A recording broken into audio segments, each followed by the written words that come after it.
ईश्वरः परमः कृष्णः सच्चिदानन्दविग्रहः अनादिरादिर्गोविन्दः सर्वकारणकारणम् चिन्तामणिप्रकरसद्मसुकल्पवृक्ष लक्षावृतेषु सुरवीरविपालयन्तम् लक्ष्मीसहस्रशतसम्भ्रमसेव्यमानम् गोविन्दमादिपुरुषम् तमहम् भजामि वेणुम् क्वणन्तमरविन्ददलायताक्षम् बर्हावतम् समसिताम्बुदसुन्दराङ्गम् कन्दर्पकोटिकमनीयविशेषशोभम् गोविन्दमादिपुरुषम् तमहम् भजामि आलोलचन्द्रकलसद्वनमाल्यवंशी रत्नाङ्गदम् प्रणयकेलिकलाविलासम् श्यामम् त्रिभङ्गललितम् नियतप्रकाशम् गोविन्दमादिपुरुषम् तमहम् भजामि अङ्गानि यस्य सकलेन्द्रियवृत्तिमन्ति पश्यन्ति पान्ति कलयन्ति चिरम् जगन्ति आनन्दचिन्मयसदुज्ज्वलविग्रहस्य गोविन्दमादिपुरुषम् तमहम् भजामि अद्वैतमच्युतमनादिमनन्तरूपम् आद्यम् पुराणपुरुषम् नवयौवनम् च वेदेषु दुर्लभमदुर्लभमात्मभक्तौ गोविन्दमादिपुरुषम् तमहम् भजामि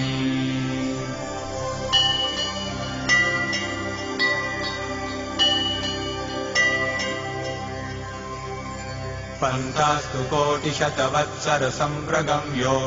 वायोरथापि मनसो मुनिपुङ्गवानाम् सोऽप्यस्ति यत्प्रपदसिम्यविचिन्त्यदत्वे गोविन्दमादिपुरुषम् तमहम् भजामि एकोऽप्यसौ रचयितुम् जगदण्डकोटिम् यच्छक्तिरस्ति जगदण्डचयायदन्तः अण्डान्तरस्थपरमाणुचयान्तरस्थम् गोविन्दमादिपुरुषम् तमहम् भजामि यद्भावभावितधियो मनुजास्तथैव सम्प्राप्य रूपमहिमासनयानभूषाः सूक्तैर्यमेव निगमप्रतितैस्तुवन्ति गोविन्दमादिपुरुषम् तमहम् भजामि आनन्दचिन्मयरसप्रतिभाविताभिः ताभिर्य एव निजरूपतया कलाभिः गोलोक एव निवसत्यखिलात्मभूतो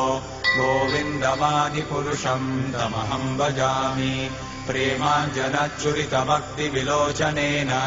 सन्तः सदैव हृदयेषु विलोकयन्ति यम् श्यामसुन्दरमचिन्त्य गुणस्वरूपम् गोविन्दमादिपुरुषम् तमहम् भजामि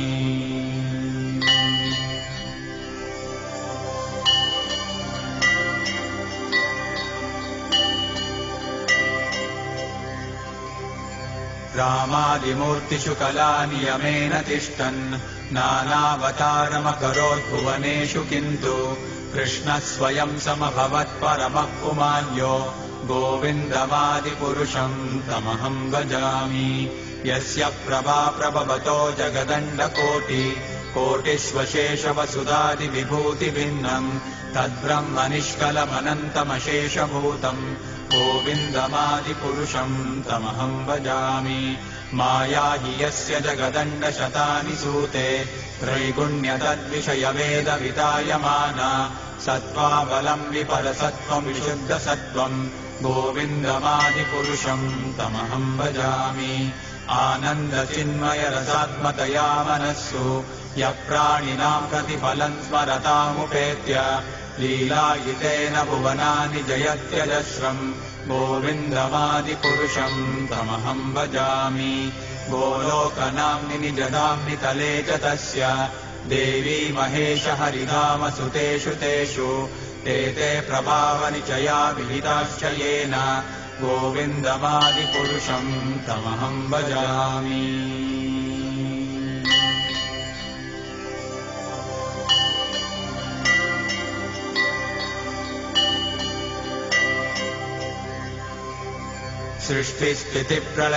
सृष्टिस्थितिप्रलयसाधनशक्तिरेका छायेव यस्य भुवनानि बिभर्ति दुर्गा इच्छानुरूपमपि यस्य च चेष्टते सा गोविन्दमादिपुरुषम् तमहम् भजामि क्षीरम् यथा दधिविकारविशेषयोगात् सञ्जायते न हि ततः पृथगस्ति हेतोः यशम्भुतामपि तथा समुपैति कार्यात् गोविन्दमादिपुरुषम् तमहम् भजामि दीपार्चिरेव हि दशान्तरमभ्युपेत्य दीपायते विवृतहेतु समानधर्म यस्ताग्रिकेव हि च विष्णुतया विभाति गोविन्दमादिपुरुषम् तमहम् भजामि यः कारणान्नवजले भजति स्म योग निद्रामनन्तजगदण्डसरोमकूपः आधारशक्तिमवलम्ब्य परां स्वमूर्तिम् गोविन्दमादिपुरुषम् तमहम् भजामि यस्यैकनिश्वसितकालमतावलम्ब्य जीवन्ति लोमविलजा जगदण्डनाथाः विष्णुर्महान् स इह यस्य कलाविशेषो गोविन्दमादिपुरुषम् तमहम् भजामि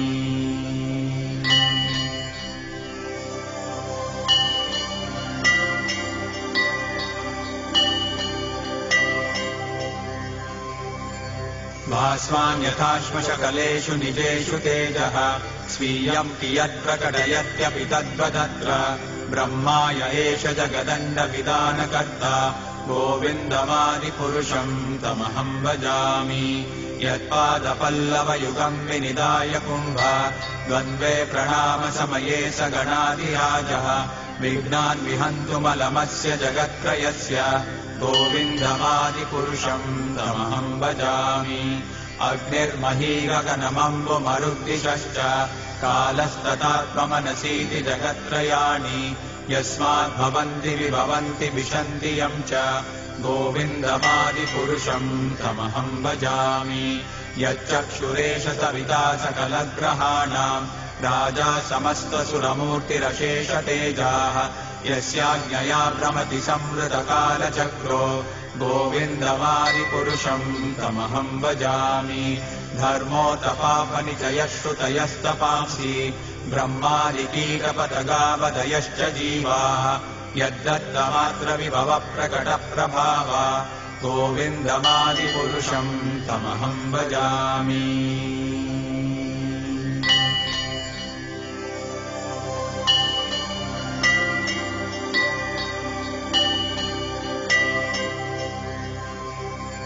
यस्मिन्द्रगोपमतवेन्द्रमहोत्स्वकर्म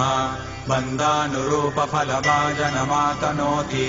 कर्माणि निर्दहति किन्तु च भक्तिभाजाम् गोविन्दमादिपुरुषम् तमहम् भजामि यम् क्रोधकामसहजप्रणयादिवीति वात्सल्यमोहगुरुगौरवसेव्यभावैः सञ्चिन्त्य तस्य सदृशीम् तनुमापुरेते गोविन्दमादिपुरुषम् तमहम् भजामि श्रियः कान्ताकान्तः परमपुरुषः कल्पतरवो द्रुमा भूमिश्चिन्तामणिगणमयीतोऽयममृतम् कथागानम् नाट्यम् गमनमपि वंशीप्रियसखी चिदानन्दम् ज्योतिः परमपि तदास्वाद्यमपि च स यत्र क्षीराब्धिः स्रवति सुरभिभ्यश्च सुमहान् निमेषार्धाख्यो वा व्रजति न हि यत्रापि समयः भजेष्वेतद्दीपम् तमहमिहा गोलोकमिति यम् विदन्तस्ते सन्तक्षिति विरलचारा कतिपये।